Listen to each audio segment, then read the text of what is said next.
Buenos días, hermanos, tengan todos ustedes. Es tiempo de empezar nuestro culto de esta mañana. Hoy celebramos la resurrección de nuestro Señor Jesucristo y es una cosa tan importante y tan maravillosa que nosotros como cristianos debemos de todo el tiempo recordar, no solamente en este día, porque Cristo Jesús dio su vida por nosotros y nosotros tenemos la esperanza de que algún día también vamos a estar con Él. Si me permiten, vamos a empezar con una oración. Si me hacen favor de inclinar sus rostros, cerrar sus ojos.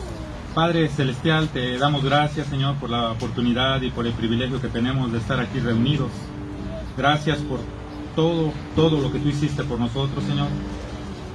Este día tan importante que es donde se nos recuerda la resurrección como una parte importante de todo la trayectoria de nuestro Señor Jesucristo, por todo lo que tuvo que pasar para que nosotros algún día podamos estar con Él. Señor, te pido que estés aquí con nosotros, que tu presencia sea palpable, que nosotros podamos agradarte y que todo lo que hagamos sea para honrarte y glorificarte. En el nombre de Cristo Jesús, amén.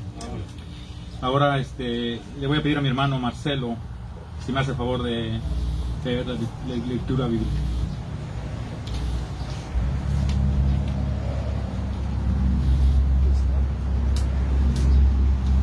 Buenos días, hermanos. La lectura bíblica va a estar en Marcos 16, del 1 al 14. Les pido que nos vayamos parando conforme encontramos la lectura, por favor.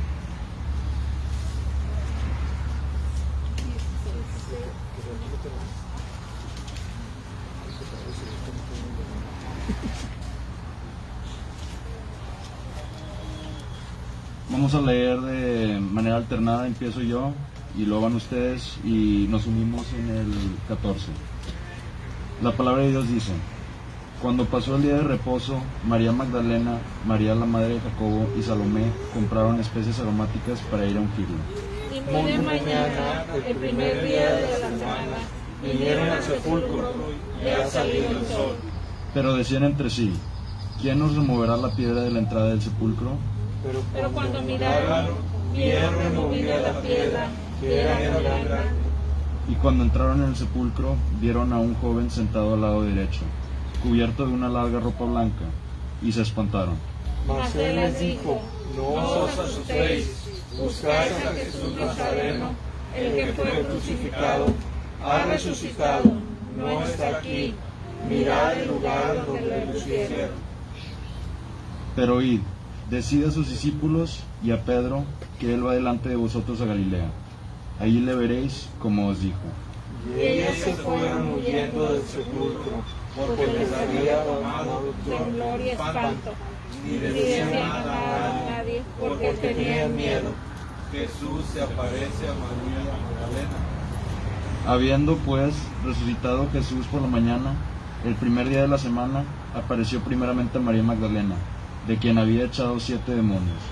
Yendo ella, le hizo saber a los que habían estado con él, que estaban tristes y llorando. Ellos, cuando oyeron que vivía y que había sido visto por ella, no lo creyeron. Pero después apareció en otra forma a 2 de ellos que iban de camino, yendo al campo. Ellos fueron y lo hicieron saber a los otros, y ni aun a ellos creyeron, todos juntos. Finalmente se apareció a los 11 mismos, estando ellos sentados a la mesa, y los reprochó su incredulidad y dureza de corazón, porque no habían creído a los que le habían visto resucitado. Amén. Gracias, hermano Marcelo. A continuación tenemos unas alabanzas, paz, paz y la misma fe. Antes de que empiecen mis hermanos, quiero darles las gracias por todo el esfuerzo y por todo el sacrificio, pero especialmente por la fidelidad que han tenido en estar al pendiente de estas alabanzas que se han hecho domingo tras domingo. Reconocemos su esfuerzo y quiero felicitarlos por la tremenda fidelidad que han tenido para nuestro Señor.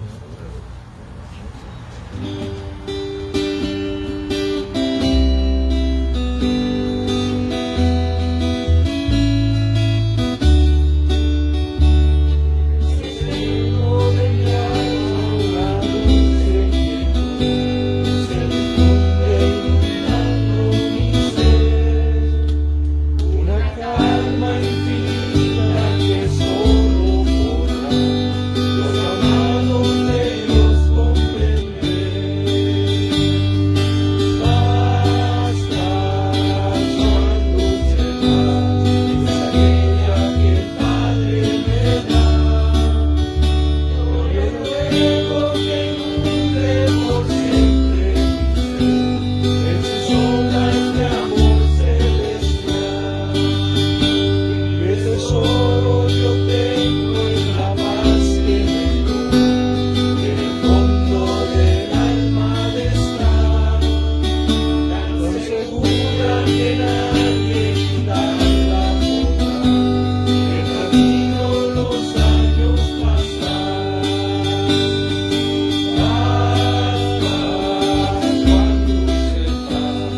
Señor, para adorarte como siempre,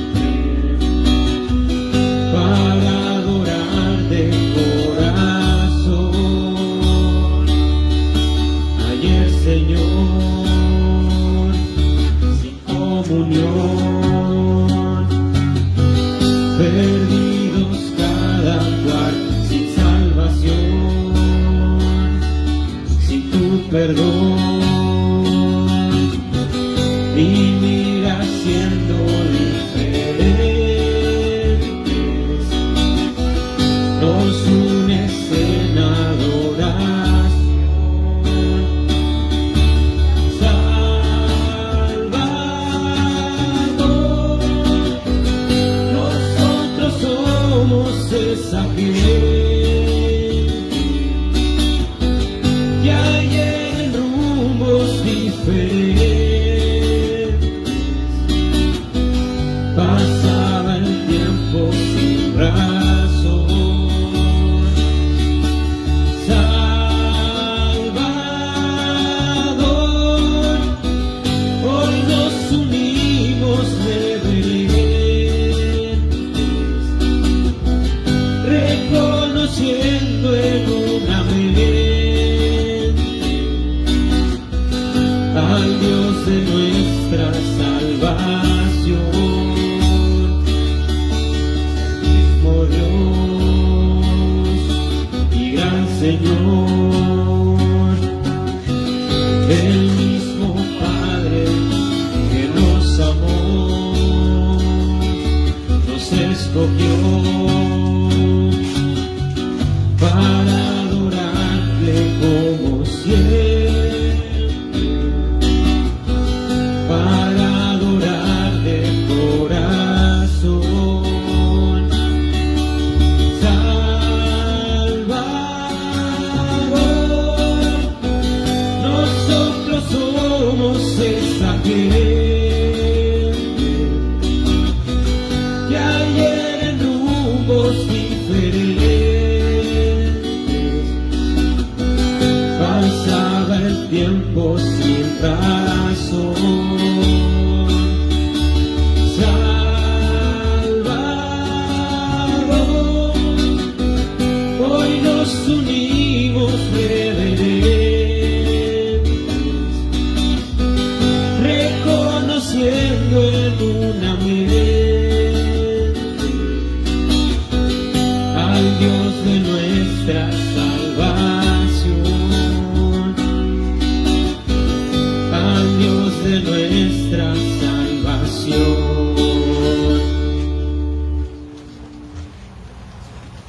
Bien, pueden tomar sus asientos. Continuando con nuestro servicio, este tiempo a continuación es para hablar con nuestro Señor, es para poder interceder unos por otros en oración, y para eso quiero pedirle a mi hermano Hugo Díaz si me hace el favor de pasar y dirigirnos en oración. Bien, hermanos, vamos a proceder a la oración de intercesión porque hace calorcito. Gracias a Dios por este clima también que nos proveyó y todo lo que hemos estado disfrutando, celebrando la victoria de nuestro Señor Jesucristo. La victoria de nuestro Señor Jesucristo, hermanos, fue precisamente para que Él ascendiera a la diestra de Dios Padre para interceder por todas nuestras necesidades. Tenemos un gran sumo sacerdote que se compadece porque fue también parte de nuestra naturaleza, 100% hombre, y Él sabe lo que necesitamos. Oramos.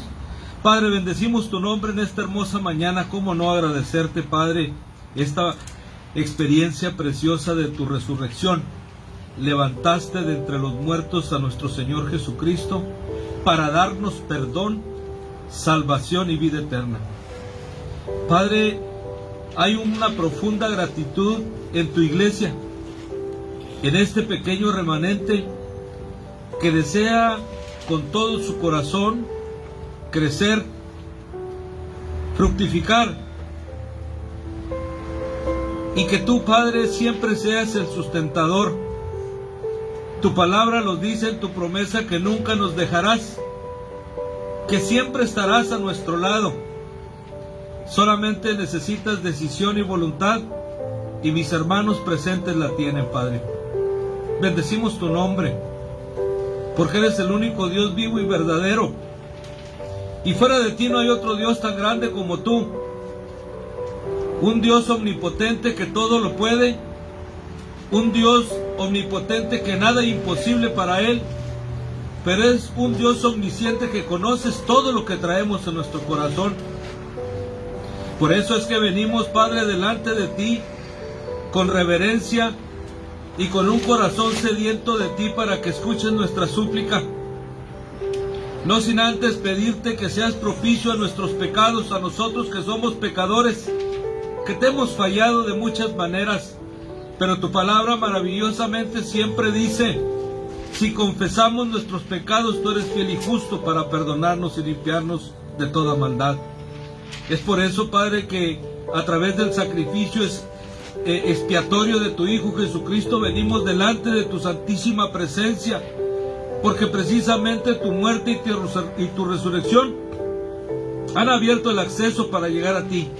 No hay ahora nadie más por el cual podemos ir al trono de tu gracia si no es por medio del Cordero inmolado, que fue clavado en esa cruz por nuestros pecados y que ahora está a la diestra tuya intercediendo por nosotros.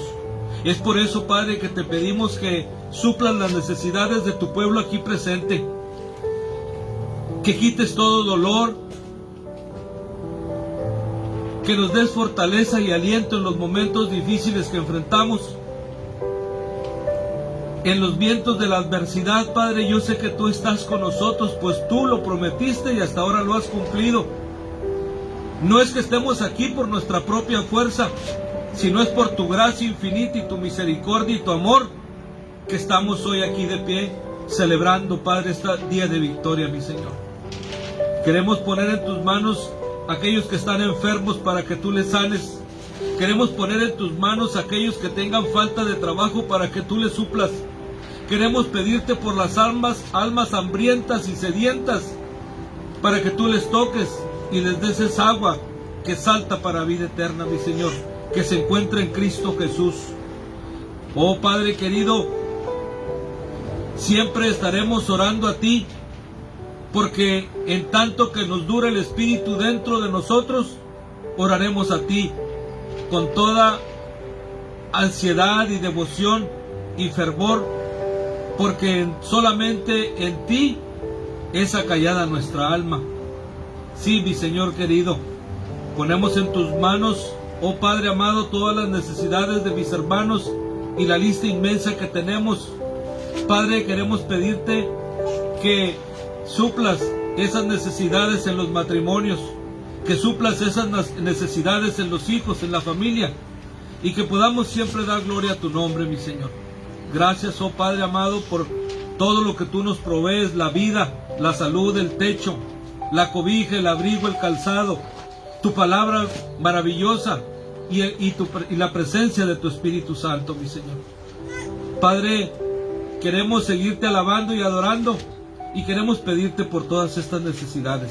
Las ponemos en tus manos, te damos gracias, pero también te pedimos sabiduría y que dirijas nuestros pasos. Siempre, mi Señor, cederte a ti, que tú tomes el control verdaderamente de nuestro corazón. A ti oramos y te damos gracias por todo, y te pedimos estas cosas en nombre de Jesús. Amén. Gracias, hermano Hugo. Pues, cómo no alabar a nuestro Señor. A continuación tenemos otro canto titulado Tierra de Palestina.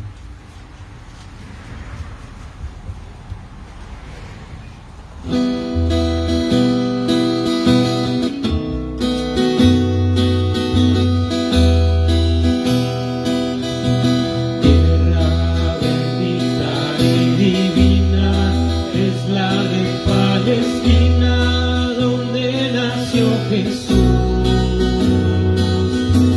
eres de las naciones,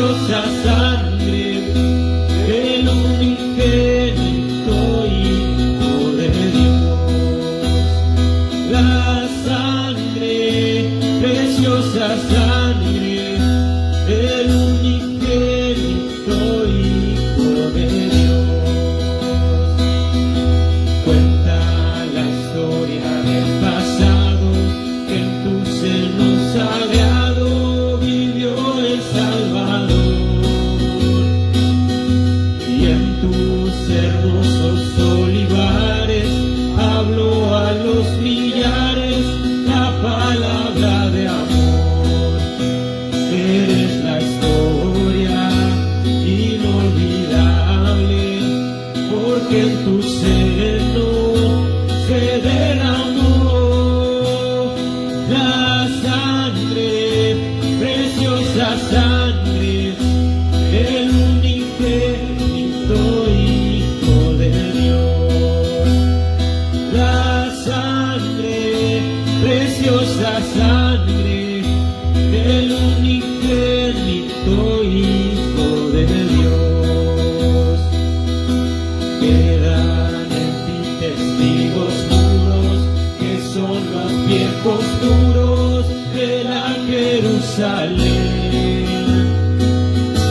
Viejas paredes ya destruidas, que si tuvieran vida nos hablarían bien. Es la historia inolvidable, porque en tu seno se derramó la sangre, preciosa sangre del unigénito Hijo de Dios. La sangre, preciosa sangre del unigénito Hijo de Dios. Pueden tomar su lugar, hermanos. Gracias, muchachos. Cada vez se oye mejor y es verdad, la sangre es la que nos limpia de todo pecado. Ahora vamos a tener el mensaje de esta mañana. El pasaje bíblico se encuentra en 1 Corintios 15, de versículo 1 al 8, y el tema será la certeza de la resurrección de Jesús. Si me hace favor, hermano Hugo.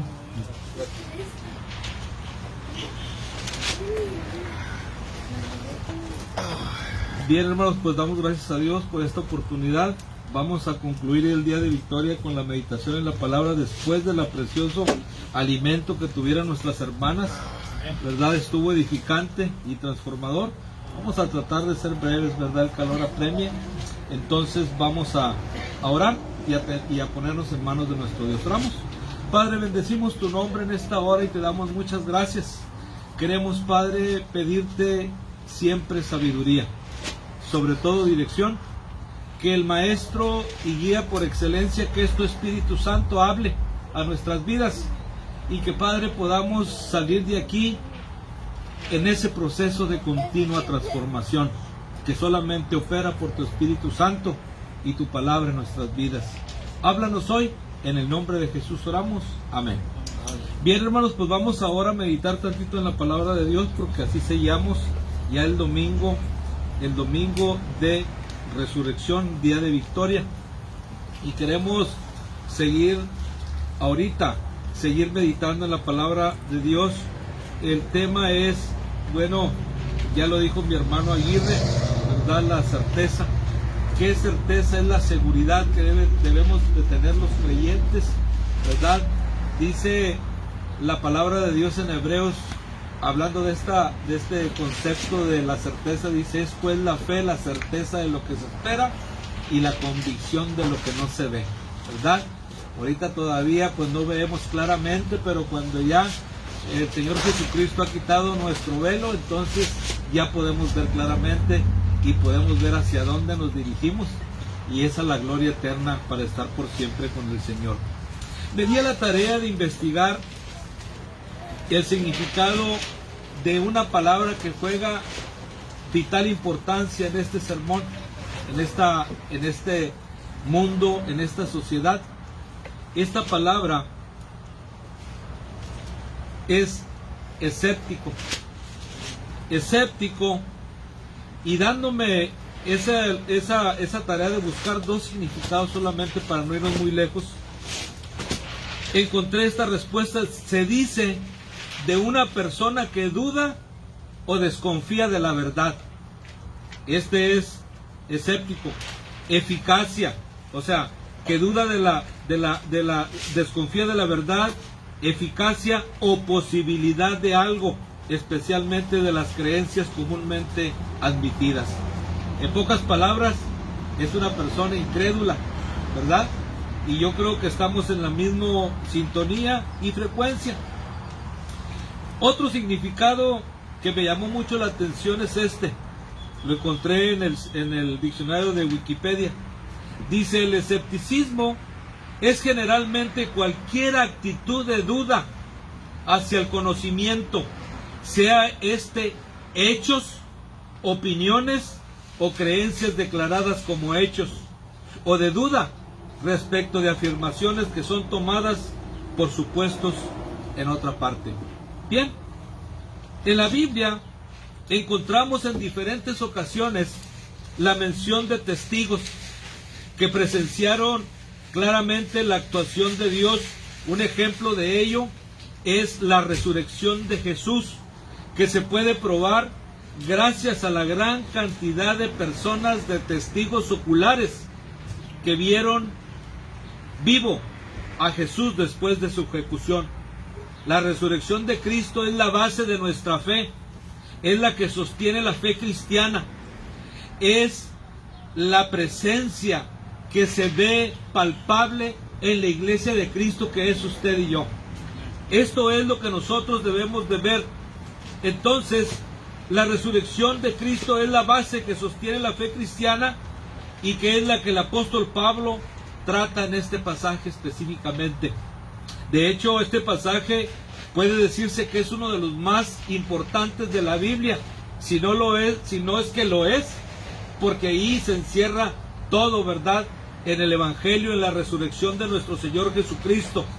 Después de haber tratado algunos temas espirituales como los dones, el aspecto carnal con los corintios, bueno, el apóstol Pablo habla a la iglesia no solamente de Corinto, sino a la iglesia hoy presente. El apóstol Pablo nos hablará del tema de la resurrección de nuestro Señor Jesucristo y de nuestra resurrección.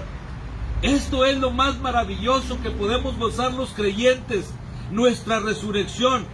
Existe hoy mucha gente que piensa que después de la muerte ya no hay más, que después de la muerte ya no hay más, es decir, que la vida termina con la muerte. Y déjeme contarle algo tremendo. Cuando yo trabajaba allá en Reynosa, en un despacho, conocí a una persona ya muy grande, ya falleció el señor, pero una de las cosas que él creía era que iba después de la muerte a andar en el cosmos, o se iba a ir a un árbol por ahí.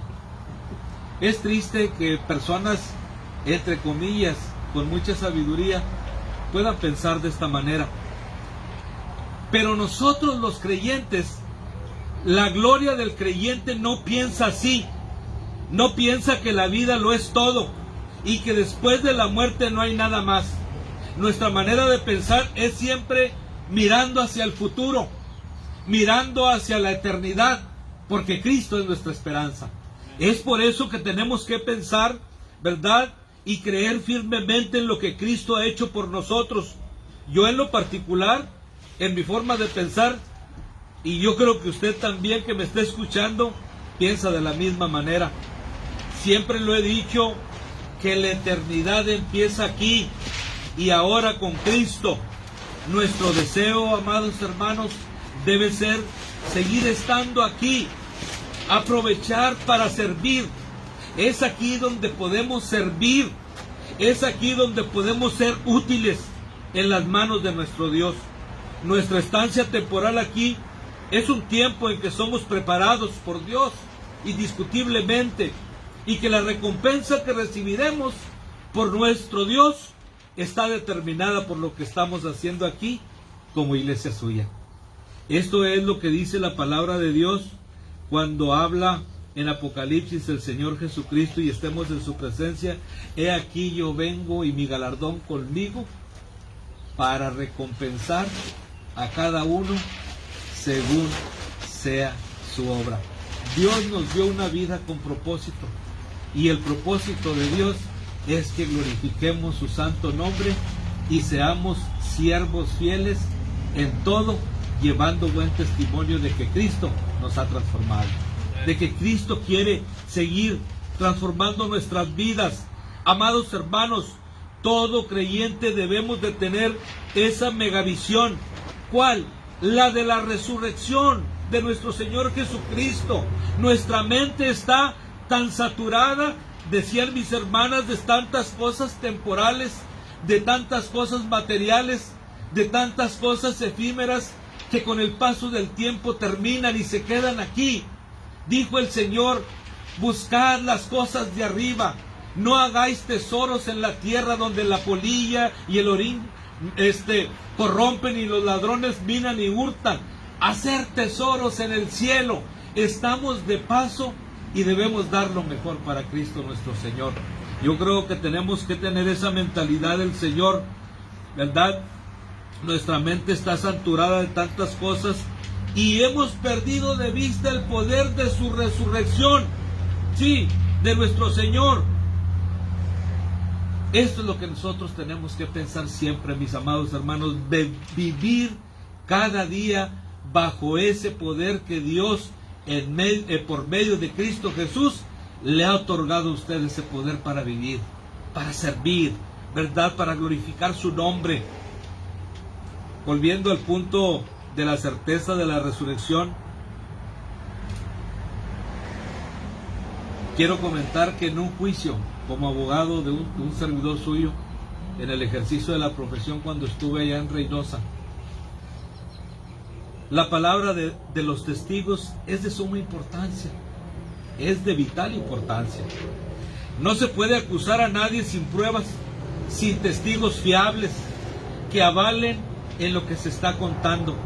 Es necesario que diferentes personas presentes, ¿verdad?, presenten versiones coherentes que certifiquen que lo que se está acusando o diciendo es cierto. En el aspecto judicial, en un juicio, son válidos los medios de prueba, así lo marca el código. La testimonial, oh, qué tremenda prueba esta. Cuando me ha tocado un juicio o un caso, llevar un caso, así le decimos nosotros un juicio porque se va a dictar una sentencia, cuando una parte pretende y la otra resiste, ambas partes tienen la facultad de presentar testigos, pero no cualquiera. Los testigos, si usted recuerda que acusaron a nuestro Señor Jesucristo de tantas mentiras, eran testigos falsos, carentes de veracidad, carentes de fidelidad, y estos fueron comprados para que ellos atestiguaran en contra de Jesús a base de mentiras. Los testigos de hoy que Cristo necesita son los testigos fieles, dignos de fe, que manifiesten lo que ha sucedido, lo que saben y les consta. ¿Qué es lo que sabe usted y le consta como testigo de Cristo? Que Cristo una vez transformó mi vida. No podemos decir que solamente la transformó y que ahora voy caminando directo y correctamente y leal y fielmente como el Señor me ha indicado, sino que me ha salvado de una manera de vivir tremenda, de una manera de pecar tremenda, y me ha traído de las tinieblas, me ha trasladado a la luz admirable que es en Cristo Jesús. Esto es donde se debe constar un testimonio veraz de un creyente. Yo era un mentiroso, yo era esto, yo era el otro, y ahora ya no vivo acá, sino, por eso dije, con Cristo y juntamente crucificado, ya no vivo yo, mas ahora vive Cristo en mí, y lo que vivo ahora en la carne, lo vivo en la fe del Hijo de Dios. Esto es lo que tenemos que ver. La testimonial, amados hermanos, esta consiste en estas dos personas dignas de fe. Estos pueden ser, según los juicios y las facultades de la ley, oídas y de vista. Sí, los dos son válidos. Son válidas las pruebas de documentales públicas también y documentales privadas. Déjeme explicarle esto porque tal vez usted a lo mejor recuerde o tal vez no sepa nada. Hermano, me está hablando en aspectos legales. Vamos a explicar. ¿En qué consiste una documental pública? Una documental pública, vamos a poner un ejemplo. Si yo quiero acreditar el nacimiento de una persona, ¿qué es lo que tengo que ofrecer? Primero, un acta de nacimiento que les pide una autoridad digna de fe y de creencia, que ella lleva los registros de los nacimientos de todas las personas. Eso es un documento público, ¿sí? El documento público tiene un valor intrínseco. ¿Qué quiere decir? Este valor, este documental no necesita de ratificación. Que quiere decir ratificación, que le llaman al juzgado y que digas, este documento que estás presentando es válido, es cierto, y usted dice, sí señor juez, y firma. El documento público no. El documento público tiene el valor absoluto y pleno que se le debe de dar a este documental. Entonces, también tenemos la inspección judicial. Ay, hermano, ¿por qué está metiendo la inspección judicial? Ahorita lo vamos a ver, tiene su chiste. La inspección judicial consiste en que el juez o el secretario de acuerdos del juzgado lo manda a realizar una inspección al lugar donde sucedieron los hechos y hace unas anotaciones, da fe porque es un fedatario y las lleva al juez. Dice, aquí está, señor juez, lo que fui y certifiqué en aquel entonces, allá en aquel lugar.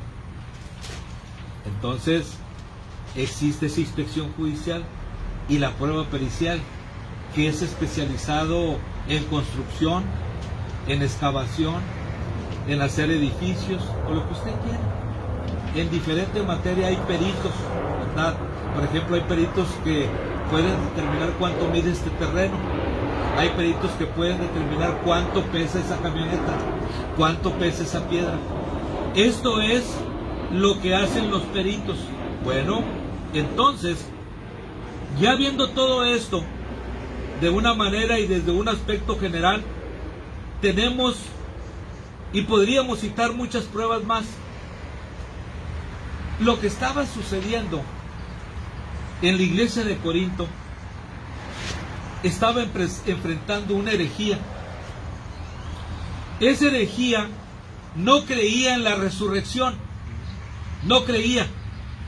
Para esto el apóstol Pablo, como siempre, esgrime de una manera magistral una serie de argumentos debidamente motivada y fundada en documentos públicos y testigos fieles que van a conducirse con verdad y dirán la verdad, en los hechos reales. La resurrección de nuestro Señor Jesucristo estaba basada en hechos reales. El Evangelio es la resurrección de Cristo. Sin este hecho fundamental, todo lo demás, incluso la misma muerte de Cristo, no tiene sentido. Nuestro Señor Jesucristo fue entregado a la muerte por nuestros pecados y resucitado para declararnos justos delante de Dios. En su muerte, Él quitó nuestros pecados, pero en su resurrección, Él nos dio una entrada segura y amplia al cielo, de modo que podemos sentirnos firmes en su justicia. Vamos a tocar 2 puntos nada más para irnos, pero bien alimentados desde la mañana hasta ahorita. El significado de la resurrección. Hermano, nos habla de la resurrección. Vamos a ver en qué consiste. Miren, como principio de cuentas, la resurrección no es espiritual, sino física.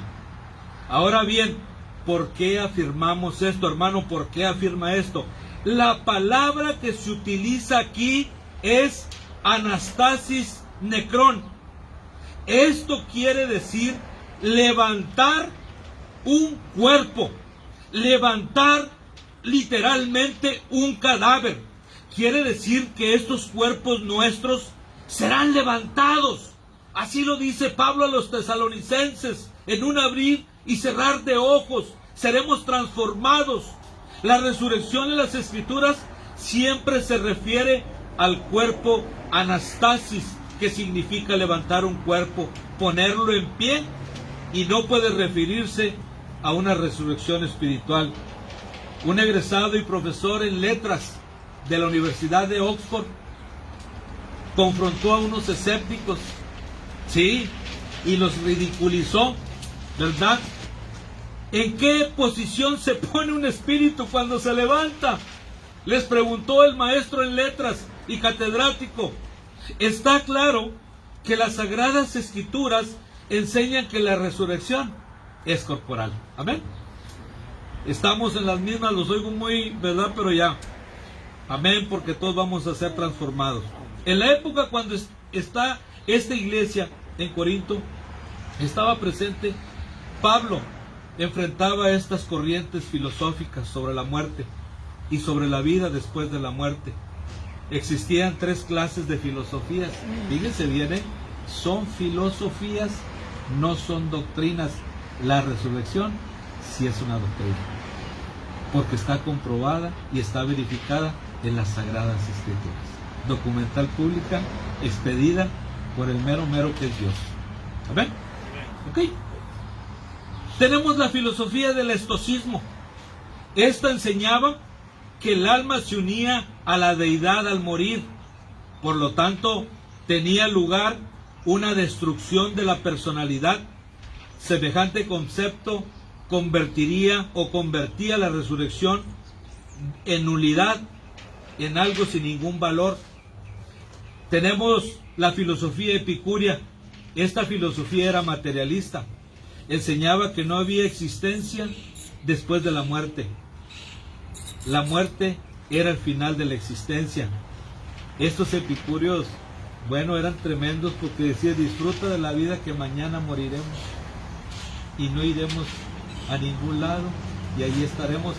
Pero Dios a sus hijos nos manda a vivir de acuerdo a las normas establecidas en su palabra de Dios, ¿verdad? Y por último tenemos el platonismo, que enseñaba la mortalidad del alma y creía en un proceso parecido de una transmigración, es decir, que era como pasar un cuerpo a otro.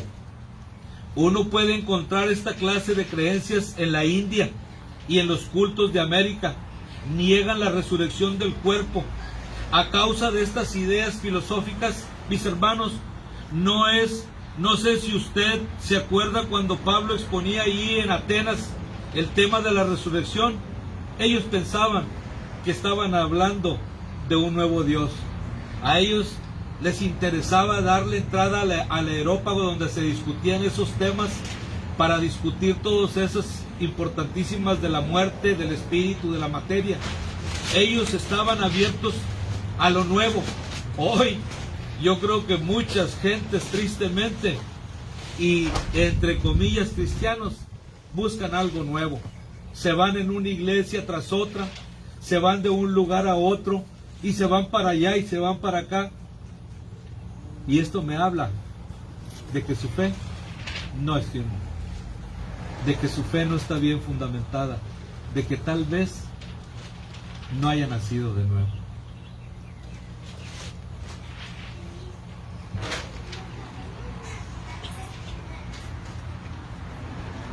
Debemos recordar que los griegos, donde se encontraban los grandes pensadores de la filosofía, siempre había un desmedido interés en lo nuevo. No dista mucho, a diferencia de hoy en este mundo, que siempre quiere conocer algo nuevo para creerlo y practicarlo. El apóstol Pablo, debemos entender que no se refería de una resurrección espiritual. Amados hermanos, el alma no muere. En el preciso momento en que un ser humano muere, esa persona va a otro lugar. Si es usted un hijo de Dios, estará ausente del cuerpo, implica estar presente con el Señor. Y esto, amados hermanos, lo encontramos sustentado en las Sagradas Escrituras, en la segunda carta a los Corintios 5, 6, 8. Ahora, si el individuo que muere no es un hijo de Dios, entonces va a un lugar de tormento, donde habrá una sed y un fuego que nunca se apagará. Dice, donde el gusano y la flama de fuego nunca se apagan y el gusano muere. Ahí estará Es importante decir y predicar la verdad, hermanos. Aquellos hermanos que me escuchan a través de estos medios, mis hermanos aquí presentes, esta es la realidad, pero no es una palabra que nosotros hayamos inventado. Esto es palabra de Dios, fiel y verdadera, que llegará a cumplirse en el momento oportuno siempre. Para eso el Señor, ¿verdad?, nos ha advertido y nos ha enseñado a que volvamos nuestros ojos a Él y busquemos y le conozcamos a través de su Hijo Jesucristo. Él es el único camino que nos lleve y nos puede conducir al Padre. Amados hermanos, la cristiandad no se apoya en un conjunto de ideas o de credos, sino en hechos. Y ahí es donde el Evangelio toma parte. En el Evangelio no puede haber Evangelio sin resurrección. El Evangelio no es el sermón del monte, tampoco son los 10 mandamientos. El Evangelio es una serie de hechos relacionados con una persona, y esa persona es Jesucristo. Pablo recibió el Evangelio allá en el desierto de Arabia, porque ahí fue donde el Señor le llevó y le enseñó. Amados hermanos, cuando Pablo, ¿verdad?, usted recordará que fue confrontado camino a Damasco, no sabía que Jesús había regresado de los muertos, ya que, como si usted puede ver en el libro de los Hechos 9:5, le preguntó: ¿quién eres, Señor? Porque de otra manera le hubiera dicho: Señor Jesucristo, aquí estoy. Le dijo: ¿quién eres, Señor? Y el Señor le contesta: oh Pablo, soy yo a quien tú persigues, a la iglesia. La iglesia es mi cuerpo y tú te has vuelto un perseguidor y asolador de mis fieles. Entonces cae Pablo a suelo, tumbado del caballo, y ahí se le indica que vaya a un lugar, a ese lugar, a la casa donde Ananías le esperaba para decirle las instrucciones del Señor que debía de seguir. ¿Sí se acuerda, verdad, de todo eso? Muy bien. Amados hermanos, no sabía que Jesús había regresado de los muertos. Pablo no pensaba que el Señor fuera Jesús. Pablo tuvo que convencerse del hecho de la resurrección de Jesucristo. Él no elaboró esa idea ni se levantó, sino que la recibió como una revelación. Pablo les dijo que él les había predicado el Evangelio a los corintios. Cuando nosotros hablamos de revelación, estamos hablando cuando todavía no estaban las Escrituras completas, estaba solamente el Antiguo Testamento. Hoy las Escrituras han sido completadas y la revelación es a través de su infinita y maravillosa palabra. No se crea que allá que él está predicando sentí una visión y fui revelado tantas cosas y esto y lo otro. No se crea, hermanos, porque ahora la revelación se encuentra aquí. Las hermanas decían: ¿quiero oír tu voz? Aquí está. Abra la Biblia. ¿Quiere oír todo lo que el Señor tiene para usted? Aquí se encuentra. Pablo les dijo eso, que él les había predicado. ¿Cuál evangelio? Era la siguiente declaración: que Cristo murió por nuestros pecados, conforme a las Escrituras. Fíjense bien, no conforme a lo que yo les estoy diciendo, a mi argumento. Tengo una base de lo que yo les quiero comprobar, y son las Escrituras las que dicen que Cristo vendría a morir por nuestros pecados, que fue sepultado y que resucitó al tercer día, conforme a las Escrituras. Amados hermanos y amigo que nos escucha, este es el Evangelio. Estos son los hechos. Déjeme decirle con toda certeza que no hay otro evangelio. Parte de estos 3 hechos: Cristo murió, fue sepultado y resucitó. Esto es el evangelio. Si es que una maravillosa y buenísima noticia para usted, que lo es, y para mí también y para muchos. ¿Se acuerdan de los Gálatas? Gálatas era un trasfondo. Ese pueblo gentil, pagano, no conocía ni siquiera la ley, Pablo les había predicado como lo hizo con los corintios. Y los gálatas se dejaron influenciar por los fariseos, diciéndole que sí, ese Pablo tiene razón porque vino y les predicó de Cristo para ser salvos. Sí, pero debes de cumplir con esto que es la ley, el legalismo. Entonces Pablo se enoja y les dice: oh Gálatas insensatos. Insensatos es una palabra fuerte. ¿Sabe lo que significa? Están actuando como retrasados mentales. ¿Quién os fascinó para no obedecer a la verdad? Ante cuyos ojos Jesucristo fue presentado como crucificado. Esto quiero saber. Estaba el apóstol Pablo bien enojado. ¿Recibiste el Espíritu por el oír con fe o por las obras de la ley? Tan necios sois, habiendo comenzado por el Espíritu, ¿vas acabáis por la carne? Esto, hermano, es tremendo. Pablo, el gladiador del Evangelio, defendía el Evangelio. Y usted y yo, aunque nos corten, nos odien y ya no nos puedan ver, tenemos que predicar el Evangelio puro y santo que está en la persona de Jesucristo. Esto es lo que tenemos que hacer. Sí, la resurrección de Jesucristo es el centro y la base de nuestra fe cristiana. Como Cristo resucitó de la muerte, como prometió, sabemos que dijo la verdad. Él es Dios. Como resucitó, su muerte por nuestros pecados fue válida y somos ahora perdonados. Porque resucitó, vive e intercede por nosotros. Porque resucitó y venció a la muerte, sabemos que también nosotros resucitaremos. Amén, hermanos. ¿Saben una cosa? Esto me lleva a pensar lo que dijo una vez el apóstol Pablo. Dijo: ya estoy presto para ser sacrificado. El tiempo de mi partida está cerca. Dijo: yo sé que un día va a pasar esto. Antes de ese pasaje dijo: pero de ambos lados estoy en estrecho. O partir con Cristo o quedarme con ustedes para seguir sirviendo y preparándolos. No sé entonces qué escoger, porque si partiría con Cristo estaría mucho mejor, pero dejarlos a usted me dolería mucho. Y Pablo terminó su carrera. Terminó su carrera fielmente. ¿Por qué Pablo dice que seríamos los más miserables si solo el ser cristiano fuera lo de más valor en esta vida? Miren, en los días del apóstol Pablo, el cristianismo implicaba con frecuencia persecución para toda persona, ostracismo de la familia y en muchos casos pobreza.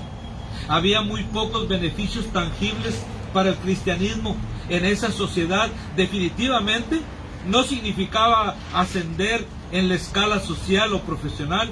Sin embargo, había algo mucho más importante. Si Jesús no hubiera resucitado de la muerte, los cristianos no habrían podido obtener el perdón de sus pecados y por lo tanto no tendrían esperanza de vida eterna, y nuestra fe sería vana, sería vacía, sería hueca, sin sustento, sin fundamento, y usted no tendría que estar aquí. Pero como nuestra fe es viva y Cristo resucitó, por eso usted está aquí, alabándole, bendiciéndole y dándole gracias a Dios por todo. Sí, entonces, ahora bien, el apóstol nos presenta las pruebas que así lo avalan y lo certifican. Número 2, las pruebas de la resurrección de Jesús. ¿Se acuerdan que les hablé de las documentales públicas?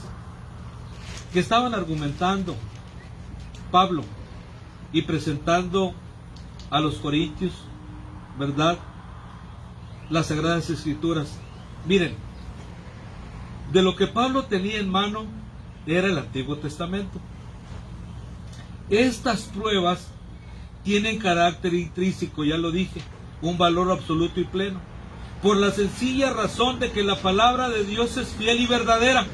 Es la fuente de autoridad de donde viene el argumento que Pablo se apoya para decir que Cristo murió conforme a por nuestros pecados y que fue sepultado y resucitó al tercer día conforme a las pruebas que les estoy dando. Y esta es la única fuente de autoridad, ya que las Sagradas Escrituras fueron inspiradas por Dios a todos sus profetas. ¿Cómo nos hubiera gustado andar al lado del apóstol Pablo? Yo creo que no sé si hubiéramos aguantado, ¿verdad? Pero el apóstol Pablo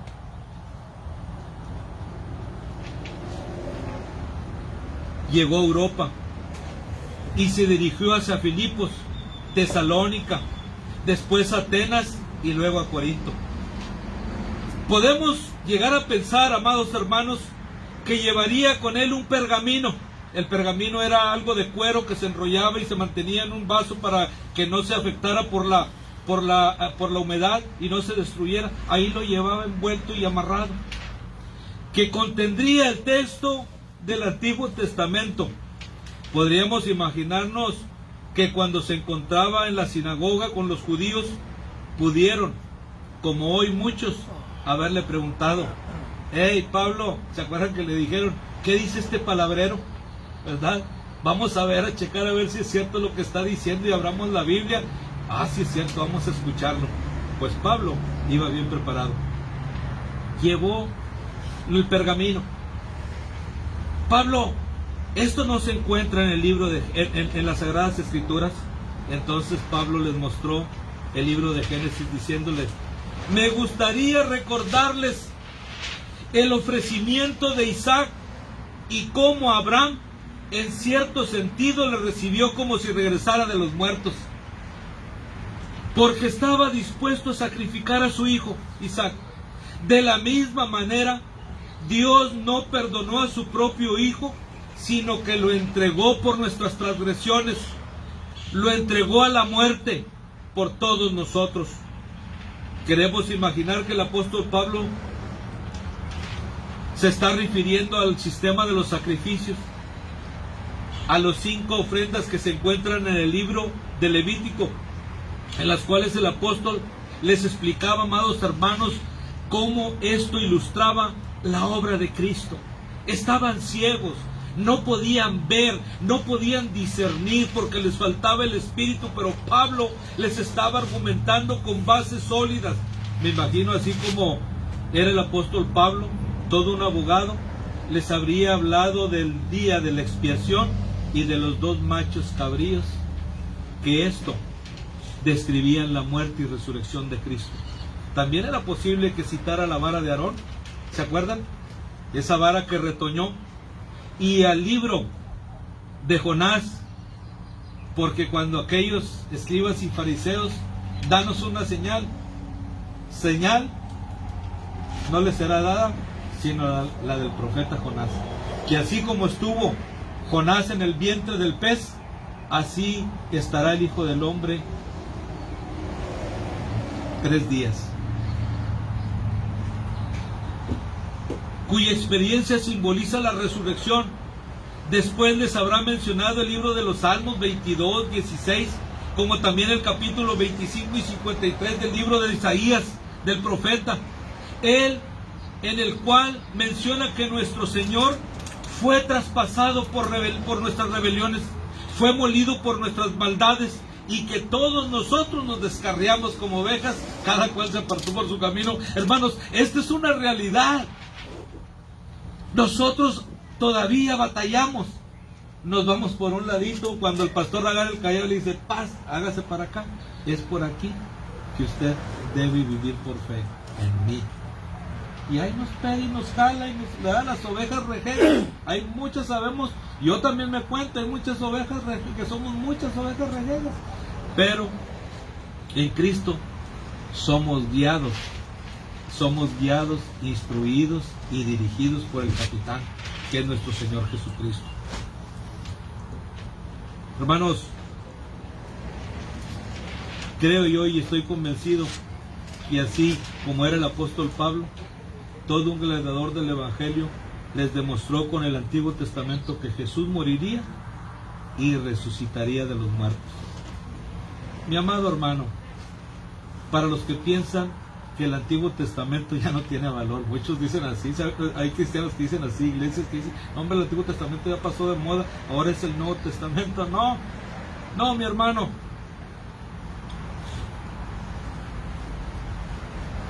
El Antiguo Testamento, dicen muchos que ya no tiene valor por ser antiguo, pero déjenme decirle que están tremendamente equivocados, porque el Antiguo Testamento no solo se dirigía a esta vida, sino a la vida futura y a la vida eterna. Hoy, como antes, hay muchas personas que dicen que no creen en una religión para el más allá, sino en una religión aquí y ahora. Pero déjeme decirle algo y aclararle que mi fe y mis creencias abarcan ambas. Para aquí y ahora y para el más allá estaré con mi Cristo.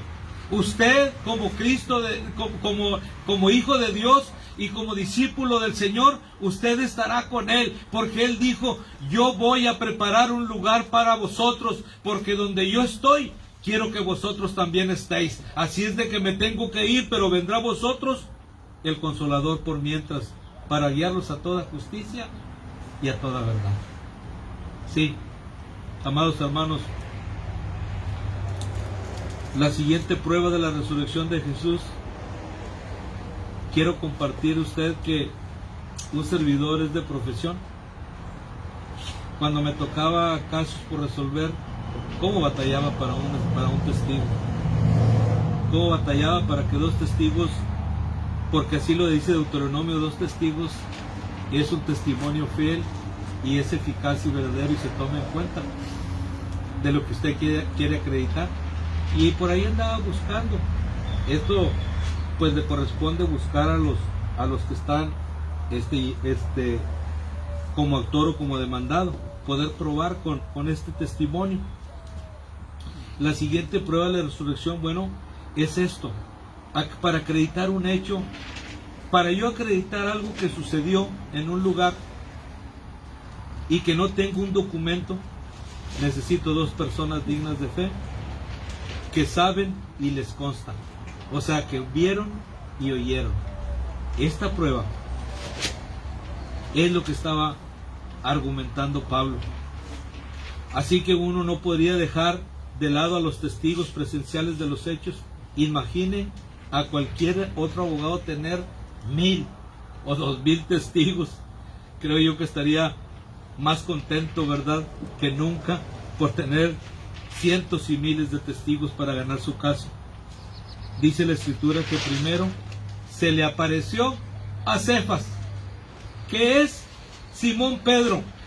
Y quiero yo imaginar que nuestro Señor se le apareció a él primero, porque si usted recordará, fue el que le negó 3 veces, fue el que dudó, fue el que tuvo temor y fue el que Dios le confirmó la fe para que él saliera adelante. Entonces se le aparece a Simón Pedro, y esto es algo que tenemos que verlo de esta manera. Pedro tenía que restaurar su relación con Jesús. Dios constantemente nos está llamando a través de su palabra para que usted y yo, que hemos estado tanto tiempo alejados, a cada uno de nosotros renovemos nuestros votos con nuestro Salvador. Escuchemos fielmente su dirección, porque es su palabra que es lámpara a nuestros pies y lumbrera a nuestro camino. Ahí está la voz de Dios. No espere que le esté hablando como a Samuel, ¿verdad?, que le dijo, ¿verdad?, por ahí. No, ahora nos habla a través de su palabra. Hay aún más testigos después de que se le apareció a los 12. El término 12 es un término colectivo, por así decirlo, porque si usted se acuerda, para esto ya había muerto Judas, y el apóstol Pablo, contándolo y uniéndolo a los 11, son los 12 discípulos, ¿verdad? Entonces se le apareció al primero. Entonces aún estaba Pablo argumentando y fundamentando su fe para confirmar la aparición de nuestro Señor Jesucristo, también se apareció a más de 500, de los cuales en aquel tiempo, dice la Biblia, muchos vivían y ya muchos dormían. Esto significa ya habían muerto. Pensamos que este maravilloso encuentro sucedió en Galilea, como lo decían mis hermanas ahorita, junto al mar. Recordemos que Él les dijo que se verían en Galilea. Después le apareció a Jacobo y por último se me apareció como un abortivo a mí. Amados hermanos y amigos, el Evangelio no habla de algo que usted deba hacer con su propio esfuerzo, no, de algo que podamos intentar en el futuro. El Evangelio nos informa que la persona de Jesucristo ya ha hecho por nosotros todo, expresado en su muerte, sepultura y resurrección. El hecho de que Jesús fuera sepultado, esa es otra prueba tangible e irrefutable de Jesús que murió, y este fue un hecho histórico. Esto prueba que Jesús no desapareció como lo afirmaron muchos y como lo inventaron.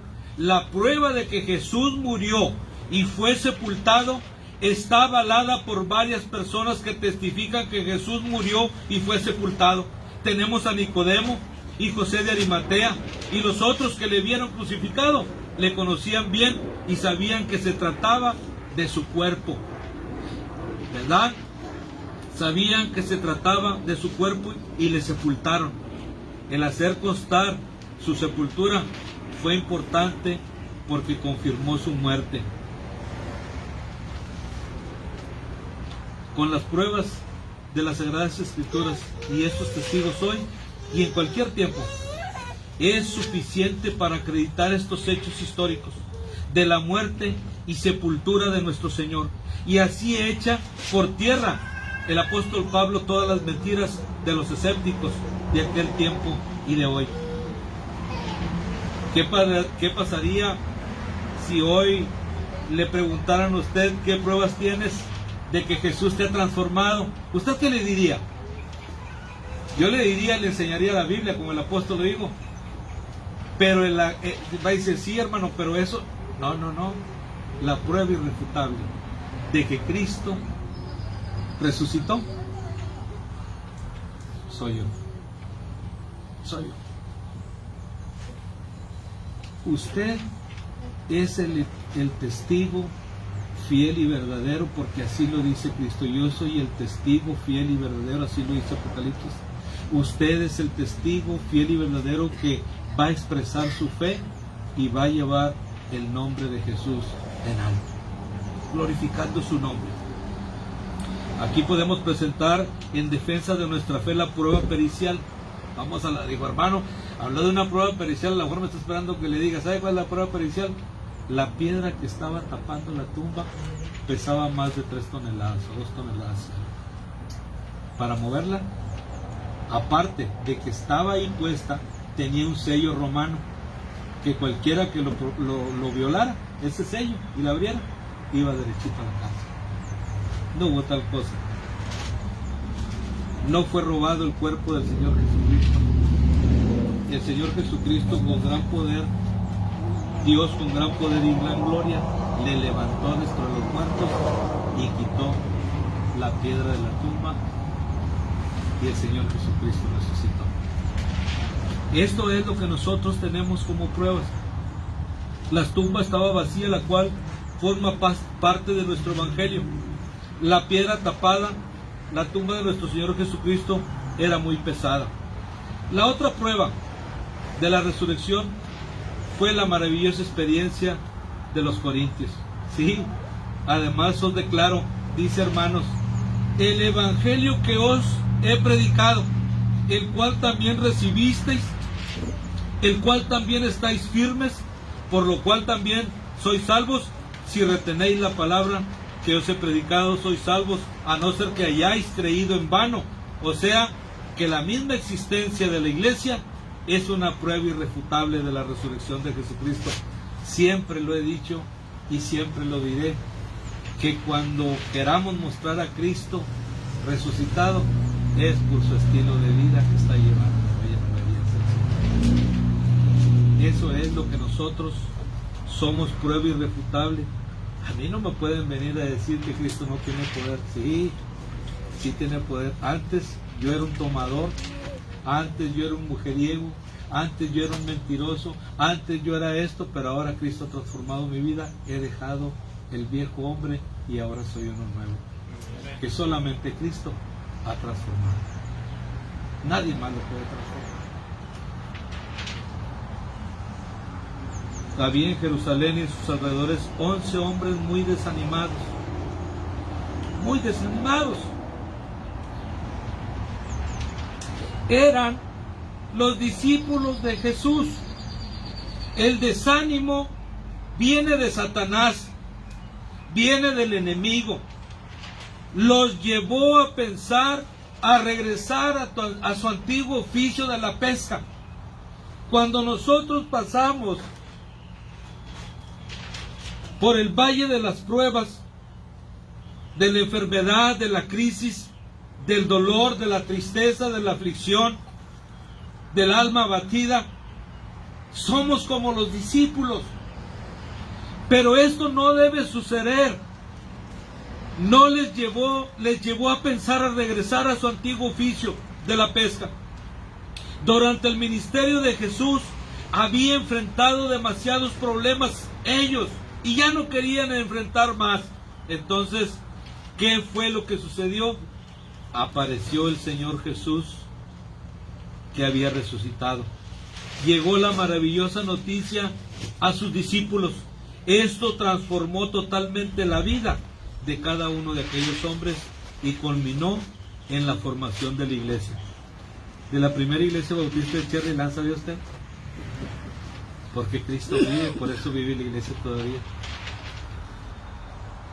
Muchas veces, ¿cuánto no nos parecemos a los 11?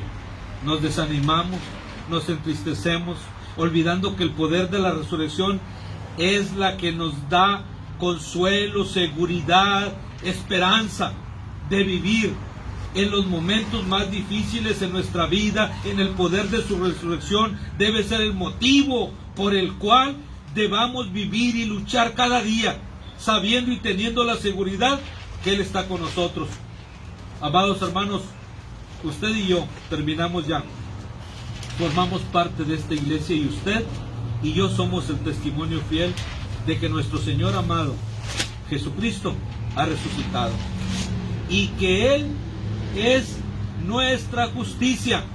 Que un día Él viene, pues así lo prometió.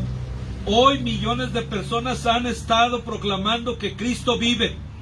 Mis amados hermanos, mi esposa, mis hijos y yo, un servidor, hemos sido salvos por la muerte y la resurrección de Jesús. ¿Y usted? Sin su resurrección no tendríamos ni el Evangelio, ni un Cristo vivo, ni un Salvador. Entonces la existencia del cuerpo de creyentes, que llamados la iglesia, es la gran prueba de la resurrección. Muchísimas personas de pueblos y culturas y naciones tuvieron una oportunidad de tener un encuentro personal, como todos aquellos testigos, con el Cristo resucitado. Muchos tuvieron la experiencia maravillosa de ser transformados por Cristo. ¿Le gustaría tener este encuentro hoy, amigo, amiga que me escucha? Si todos los de aquí ya hemos tenido ese encuentro, que yo lo pienso que así lo es, yo le invito a aquella que me está viendo por estas páginas, por esta red social, que hoy tome la decisión más importante de su vida y tenga un encuentro personal con el Cristo resucitado, y verá cómo su vida va a dar un giro de 180 grados para siempre, y para siempre estar con Él. Hermanos, Dios dice algo maravilloso, de modo que si alguna persona está en Cristo, nueva criatura es, las cosas viejas pasaron, he aquí todas son hechas nuevas. Termino con este versículo. ¿Ya se lo saben? ¿Saben lo que dice? Abran su Biblia porque quiero que lo leamos todos juntos a la misma voz y terminamos. Primera Corintios 15,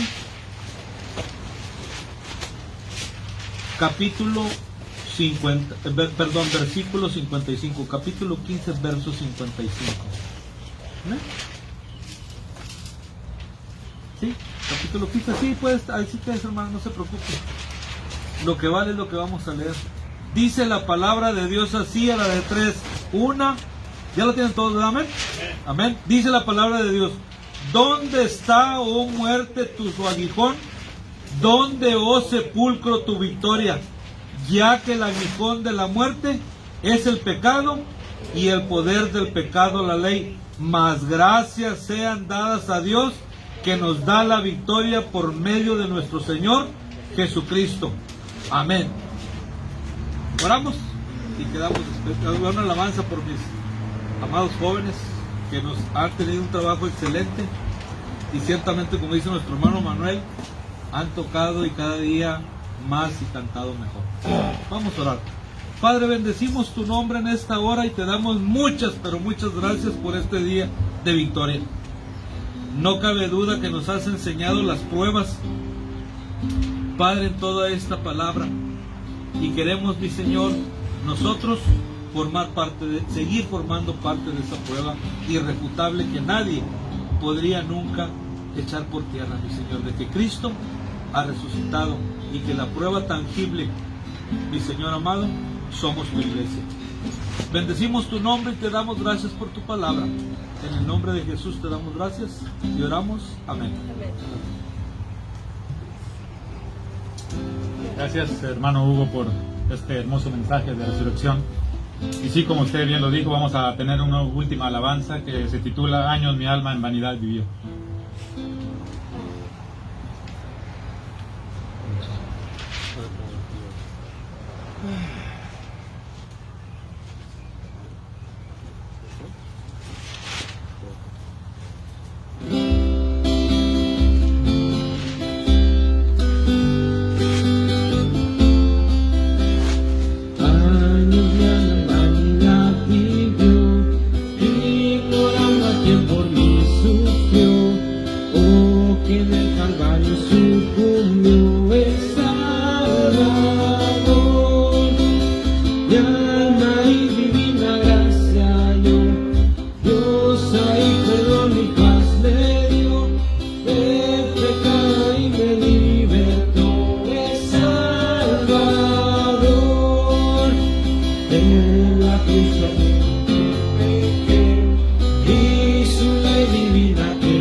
Hermanos, ya para terminar solamente nos quedan los anuncios.